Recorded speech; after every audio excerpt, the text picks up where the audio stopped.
안녕하세요, 차를 타고입니다. 오늘은 오랜만에 토레스 리뷰를 해볼까 합니다. 이유는 제 주행거리가 36,000km가 넘었네요. 22년 10월쯤에 토레스를 받았으니까 벌써 한 2년 5개월, 2년 반 정도 차량을 운행을 했고요. 10,000km, 20,000km 넘을 때마다 간단하게 리뷰를 했었는데 롱폼 리뷰로는 처음인 것 같아서 이런 연비뿐만 아니라 타고 다니면서 느꼈던 점 그리고 단점들을 한번 기록으로 남겨보려 합니다. 일단은 장점이라고 생각했던 부분은 처음에 가격이었죠. 당시에 22년도만 해도 3천만원, 3천만원 초반, 3,300에 아마 T7을 제가 구입한 걸로 알고 있는데 거기다 옵션 좀 넣고 뭐 하니까 한 3,400 정도 된 것 같고요. 당시에 근데 그냥 경쟁 모델로 봤었던 게 투싼이랑 스포티지도 있었는데 결국에는 옵션 넣고 이래저래 해보니까 토레스가 가장 괜찮았었던 것 같아요, 가격적으로. 그래서 토레스를 선택했고, 무엇보다도 디자인적인 부분이 저한테는 가장 크게 와닿았었어요. 사전 계약할 때 이미 이건 사야 되겠다라고 계약을 했으니까 가격을 모르고 시작했던 부분도 있긴 한데, 가격을 알기 전에는 디자인이 가장 임팩트가 있어서 기존 다른 차량에 비해서 터프한 느낌이 좋아서 구입을 하게 됐고요. 물론 디자인적인 요소에는 뭐 이런 외관적인 터프한 느낌뿐만 아니라 그런 트렁크를 활용하는 데 있어서도 괜찮았다고 생각을 했었어요. 적재 용량이 당시에 산타페, 소렌토 요 정도 상위급 중형 SUV의 트렁크 용량을 가지고 있었으니까 휠베이스 같은 경우는 좀 짧았는데 트렁크 공간이 많으니까 짐을 넣고 뭐 여행 가기도 편하고 뭐 캠핑 다니기도 편하고 해서 결국은 이걸로 선택을 한 것 같아요. 자, 그리고 실내 디자인을 보면은 황토색, 황토방이라고 불리는 황토색 인테리어로 옵션을 선택을 했고요. 핸들에 있는 카본은 제가 덧입힌 겁니다. 센터 페시아에 있는 이 부분도 덧입힌 거고요. 요즘에는 이 계기판과 인포테인먼트 시스템 디스플레이가 일체형으로 나와가지고 이렇게 하나로 통으로 이어지는 그런 게 많은데, 제가 구입할 당시에는 그 당시에도 이런 게 있었죠. 근데 토레스는 뭐 KGM이 그렇지만 약간 좀 한 템포 느린, 한 박자 느린, 어쩔 수 없는 거겠죠. 경영이 제대로 안 됐을 테니까. 12년 이후에 이제 나온 토레스나 토레스 EVX 그리고 액티어는 전부 다 일체형 디스플레이를 가지고 있는데, 제가 몰고 있는 토레스는 이렇게 3개로 나뉘어져서 하나, 둘, 3개로 나뉘어진 모델입니다. 공간에 대해서 얘기할 때 운전석에서 운전을 직접 할 때 머리 위에 헤드레스트 공간이 되게 괜찮았어요.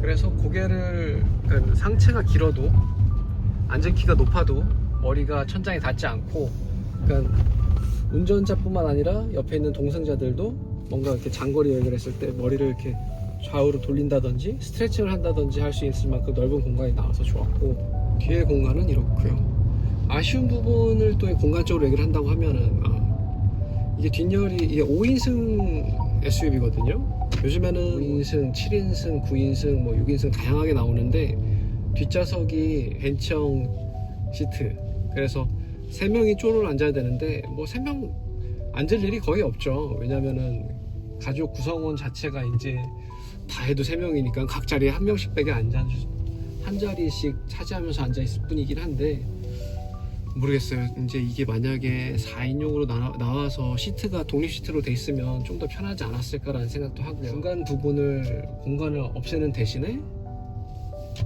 다른 것으로 활용한다고 하면은 트렁크도 좀 더 넓게 사용할 수 있지 않았을까라는 생각도 들고요. 보통 체격의 보통 성인이라면 앉아도 뭐 좁지 않는 그런 실내 공간을 가지고 있는 것 같습니다. 그리고 인테리어를 다시 또 본다고 하면은 이렇게 앰비언트 라이트도 들어가 있고요. 물론 1열에만 앰비언트 라이트가 있고 2열에는 앰비언트 라이트가 없습니다. 단점이라고 생각하는 하나는 송풍구 살이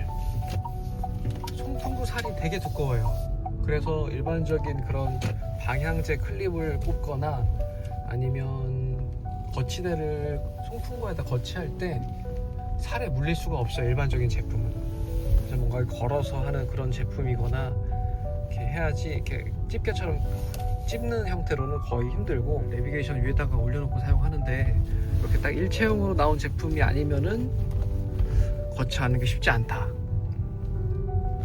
뭐 물론 이제 지금 모델은 전부 다 이제 더 이렇게 일자로 통합된 그런 디스플레이니까 다른 방법이 있겠죠. 연비는 초반에 그러니까 여름 겨울 이렇게 좀 날씨에 따라서 온도에 따라서 다르게 나오긴 하는데 초반 한 1, 2년 동안에는 여름에 잘 나올 때는 18km 나온 적도 있었어요. 근데 탄력 주행하고 이렇게 발 컨트롤 하면서 타는 거라서 그 정도 나오는 것 같았고, 그래도 출퇴근할 때 연비가 저는 그래도 꽤 잘 나온 편이었어요. 한 15km 정도는 나왔거든요.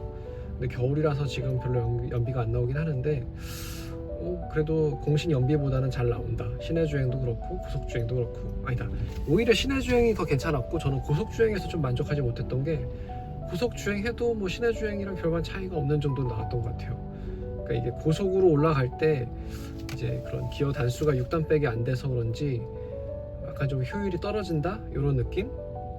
근데 뭐 그렇다고 제가 막 고속도로에서 달릴 때 120, 130으로 달리는 스타일이 아니라 저는 항상 100에서 120 정도로 달리거든요. 120, 130을 밟아본 적은 거의 없던 것 같아요. 빨라야 120. 보통 100으로 다니는 사람이니까 연비 운전을 그냥 뭐 습관처럼 하시는 분들이라고 하면은 나쁘지 않는 연비를 보여주고 있는 것 같습니다. 자, 그리고 토레스 터치 스크린 같은 경우는 뭐 익숙해지니까 저는 편하더라고요. 뭐 불편한 건 없습니다.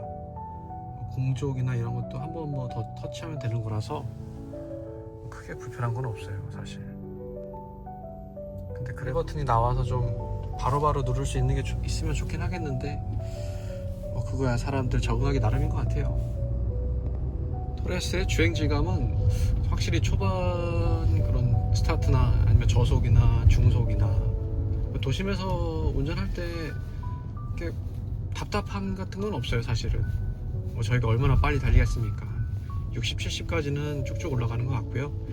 80 이상, 100 이때부터는 확실히 뭔가 기아의 아쉬움도 있고 출력의 아쉬움도 있고 1.5L 터보라서 이게 한계가 명확하게 있는 것 같지만 뭐 도심 주행할 때나 뭐 이런 데 있어서는 크게 불편함은 없습니다. 변속 레버가 있어서 저는 주로 사용을 하긴 하는데 변속 타이밍이 1단, 2단, 3단, 4단, 5단, 6단 이렇게 올라갈 때 10, 20, 30, 40, 50, 70 뭐 이런 식으로 올라가거든요. 그 속도가 넘어서야지만 이제 변속 레버를 사용할 수가 있는데, 스위치를 사용할 수가 있는데 자동으로 올라갈 때 조금 늦는 것 같은 느낌이 있어요. 그래서 RPM이 좀 올라가는 것 같고, 근데 그렇게 크게 막 올라가는 것 같지는 않고 일반적인 도심 주행할 때 뭐 사용할 때는 뭐 크게 부담 없다, 전혀 부담 없다, 뭐 이렇게 제 생각인 거예요. 1.5 터보라서 처음에는 이 엔진음 다다다다 거리는 소리가 되게 적응이 안 됐어요. 타다 보니까 제 귀가 적응이 된 건지 아니면은 그냥 엔진 소리가 줄어든 건지 처음보다는 확실히 그런 다다다다 거리는 소리가 좀 줄은 것 같고, 운전석과 보조석에서 제가 앉아봤을 때 이렇게 느낌은 뭐 그렇게 뭐 그냥 지면에서 올라오는 진동이나 뭐 이렇게 꿀렁거림, 그리고 과속 방지턱 넘었을 때 그런 느낌은 뭐 운전석과 보조석은 뭐 그냥 이 정도 가격대의 차에서 이 정도면 뭐 무난하다 이런 느낌이에요. 근데 뒷좌석에서 앉았을 때는 확실히 통통 튄다는 느낌을 강하게 받습니다. 이게 어쩔 수 없는 게 휠베이스가 짧다 보니까 통통거림이 바로바로 엉덩이로 올라오는 것 같더라고요. 만약에 엔진 라인업이 하이브리드가 나온다고 하면은 저는 괜찮을 것 같아요. 1.5 터보의 한계도 있고 연비도 있고 뭐 소음 문제도 있고 하이브리드는 뭔가 좀 더 개선이 될 것 같은 느낌이 있고요. 단점 중에서 가장 큰 문제는 이런 상황이 운전 중에 맞닥뜨릴지는 모르겠는데 야간에 폭설이 내릴 때 그때 운전하는 건 정말 위험합니다.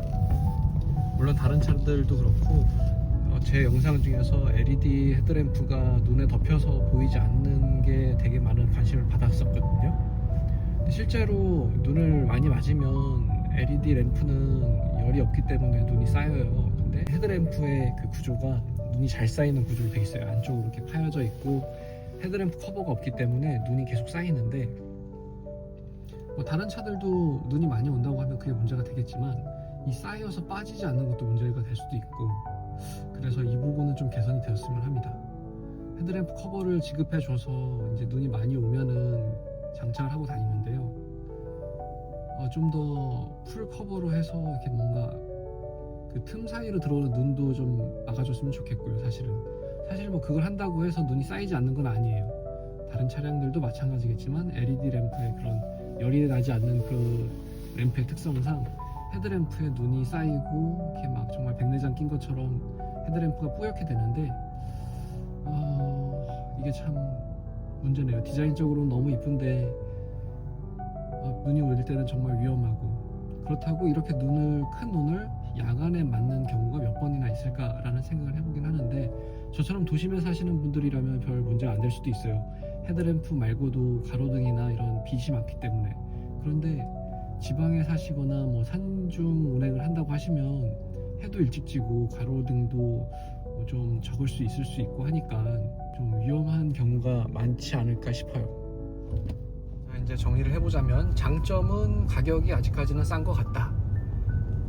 하이브리드가 나오면 어떻게 될지 모르겠지만 가격이 아직까지 동급에 있는 다른 브랜드 차량 대비 아직까지는 뭐 저렴하다, 그런 느낌이 들고요. 같은 옵션을 넣었을 때.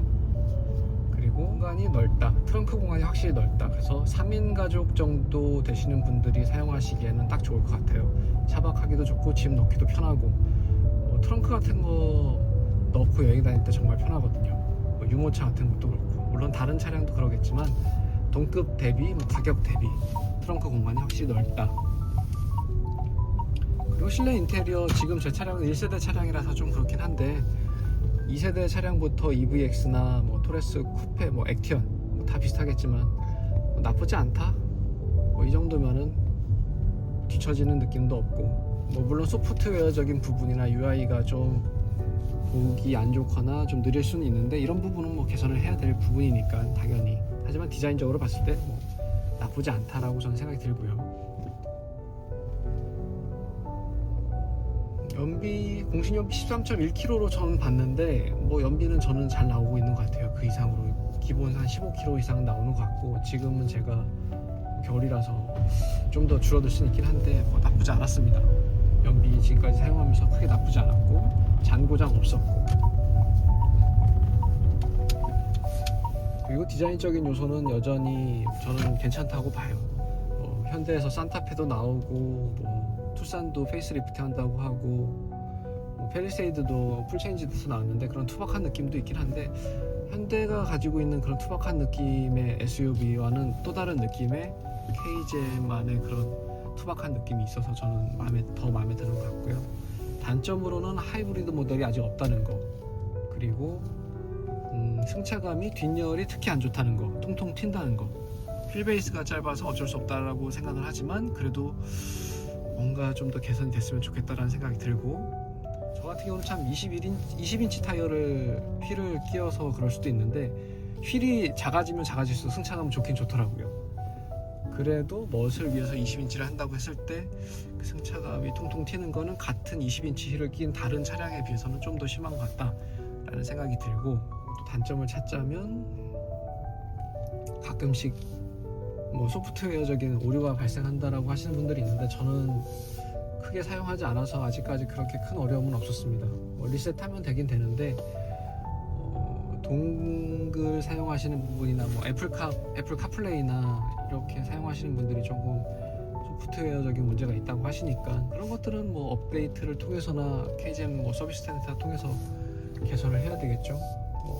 AS 받던지.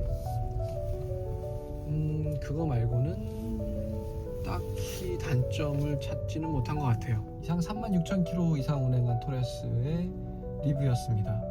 감사합니다. 다음에도 또 토레스 승차감이나 연비나 단점, 느낀 점들이 있으면 영상으로 올리겠습니다. 봐주셔서 감사합니다.